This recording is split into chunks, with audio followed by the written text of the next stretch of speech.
Hey all, and welcome back to the finale of Sonic Mania Plus. This whole place is looking like a past version of a CD stage, which I guess is kind of the point. But I did say we were going to discuss the upcoming 30th anniversary, which, according to this one dude on Twitter, is actually 163 days away at the time of us recording this. So I'm going to hand over to Flame first. What are you expecting? What are you hoping for? What do you think we'll get? Well, what I would hope for is that we get a substantial anniversary game. Whether that be a Generations tier sort of boost thing, or whether that be something a bit more substantial, I don't know. But at this point in time, I kind of craving literally fucking anything. Like, seriously. Like, there's a drought, and then there's a worrying drought, and like, we have heard absolutely nothing. As for what I think we'll actually get, I don't know whether we will get a proper game, given everything's been all fucky lately. I wouldn't be surprised if they end up digging into the archives and finding some other shit that they can put out to tide us over. I hope we get something soon, but it's very hard to predict what Sonic of all franchises is going to do next, because like most like publishers, you can at least take a look and like speculate what would make sense from a business perspective. But normally if something would make sense from a business perspective, that's a guarantee that Sega will never do it. Yeah, and funnily enough, Nintendo is kind of the same way, but they make smart business decisions most of the time, stuff that benefits them.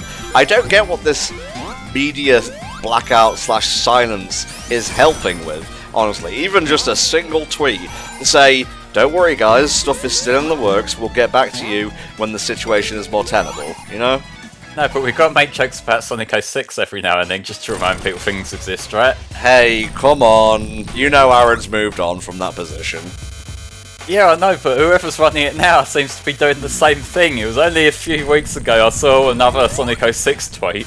Okay, well, we know it's the horse that will be beaten into fucking atoms. So, Richie, what are your hopes and dreams for the 30th anniversary, mate? So hopes, a great Sonic game. Like, I mean, I'd be daft not to say that that is what I hope and dream will happen, because when Sonic's good, it's damn good. But unfortunately, we've had many years of not good or and that's just not enough anymore. So really, yeah, I'm hoping for something good. A game would be nice. Man, guys, you gotta push your, like, predictions out of here. Like, maybe some new comics, maybe a 2D and a 3D game.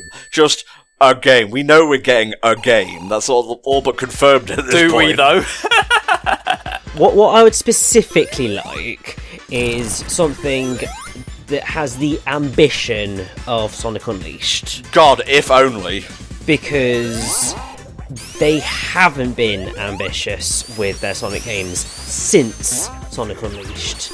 And since, you know, we now actually have technology that can handle the beauty of Sonic Unleashed, like, for the love of God, give us a game that looks that good and gameplay that is, let's say, at least on par with Generations, even if it's not a step above Generations, at least on par with Generations, and a story that is at least good, and I will be very happy. Okay, so nothing like Lost World, got it. Nothing like Lost World, nothing like Forces. If it's anything like that, I might not ever actually play a Sonic game ever again. You will, you're here for life and you know it. Potentially, yes. Mate, but I think we're all in that boat here, but just to clarify what I mean by this is I find the tone and the plot of Lost World to be very schizophrenic. I find the plot of maybe Forces... not quite the right word, but I know what you mean. Bipolar, maybe, is the better word? How do we diagnose a Sonic game? That's probably a slightly better mental disorder to use for what you're aiming for, I wasn't using it because it was a fucking mental disorder. It's just like the way it acts in one, or the way it shifts from one tone to the other and expects the audience to take it seriously, whatever. And Forces is just boring. So, you know, something that can capture the energy of colours with maybe, you know, the hype of SA2 would be nice. I'll settle for that if it's a 3-hour game. Yeah. So yeah, that's sort of I think mostly what I'm after. What seems like might happen is obviously there has been the I'm pretty sure 2D Netflix animated series announced. I think. Yeah. So I don't know much about what's going on with that, but there's every chance they might try and release that this year. You know, it's already been in development for quite a while. Oh, I actually do have news on that front. They announced that it's not going to be following the IDW story arcs. Well, that's fair enough. But there's potential for that, so hopefully, you know, that comes out and that is good. A pretty fun animated Sonic series, always much appreciated. So that would be cool. Obviously, I'm sure they'll do something with the comics because why the hell not? They're still relatively popular, so make use of the damn things. Yep. And then part of me feels like even though they probably won't have gotten very far with anything, there's every chance that we might get at least a teaser trailer for Sonic the Hedgehog the Movie 2. Probably at most you'll have like the Sonic Tails and Knuckles renders like posing and whatnot. Yeah, like I'm not talking about anything like a proper trailer. I'm just saying like a teaser of like Sonic running by and the logo for the film appearing. That's about all I would expect for the Sonic sequel to turn up. But maybe that by the end of the year, I don't know. But we shall see. Something would be nice, but if it's shit, then Sonic might be pretty much dead. Oh my god, my eyes, Jesus. I will say this is a bit of a stark contrast from the original, but once I've played into it a little bit, I think I do end up preferring the green over the red. Huh. Kind of gives me Rystar vibes a little bit. Maybe it's just the final world in that, which was very mechanical and whatnot, and used lots of like blues and purples and whatnot, if I can recall correctly. Right, my 30th anniversary hopes and predictions. I'm just gonna go all in. SA1 remake. I think they've been fucking teasing it enough. That is true.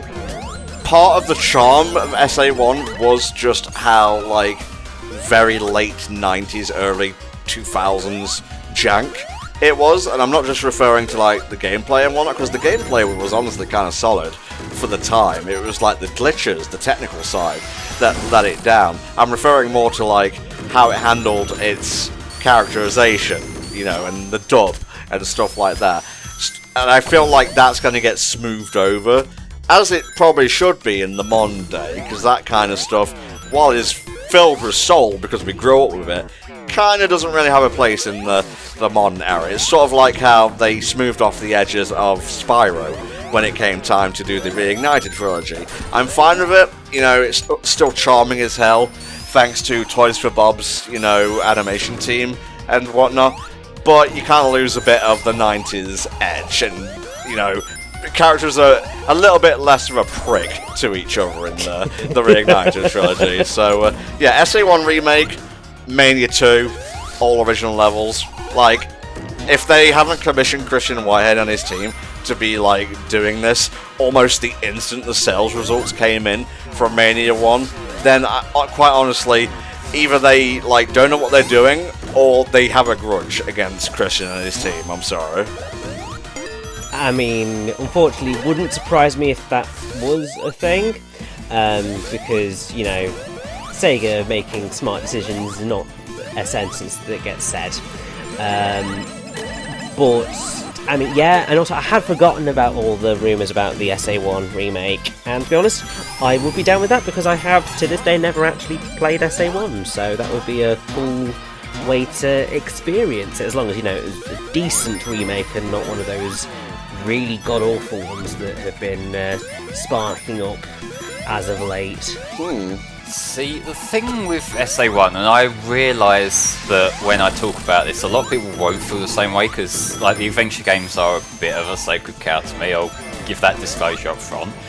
But I feel like there's a lot of potential for a Sonic Adventure remake to go wrong, and I'm not just talking about the tone as well. I mean, like, the gameplay in Sonic Adventure is a very specific kind of magic. The way the spin dash works perfectly with the level design, the fact that it's just so flexible while also not completely letting you off the rails. It's like the perfect balance of everything, and so the gameplay needs to be able to recapture what Adventure originally did, but then also you go to the story. If they're gonna rewrite the scripts for a modern era and that, as someone who will defend Pontac and Griff for stuff like colours and whatnot, I don't think their writing style would be appropriate for Sonic Adventure. No, it wouldn't. No.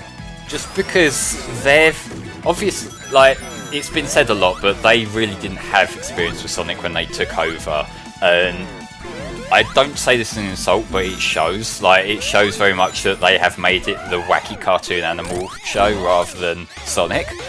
And whereas Sonic Adventure was absolutely Sonic, you got his whole appeal from day one carried over. Of, you know, he's got the attitude to kind of counter Mario being the safe guy, and you know, like there's even like the little nods back to 3 and K all the way through.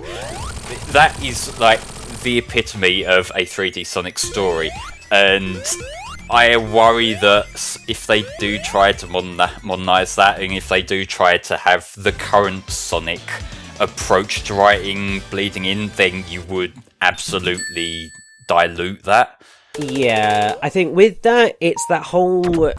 It's something that I harp on about time and time again, but it's that whole thing of sincerity. Like, most of the sort of more modern Sonic stories since Colours have not necessarily felt sincere. Like, they have just been there, they've just been there to sort of make jokes that sometimes land, sometimes don't. There's not necessarily much care put in to character or even the plot, to be fair. Whereas what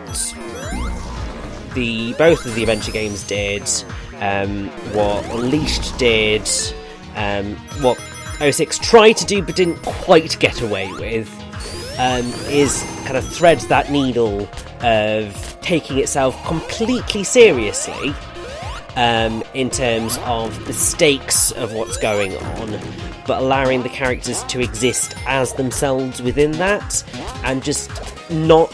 So it's taking itself seriously, but not taking itself so seriously that it can't admit that it's a game about a bloody cartoon hedgehog.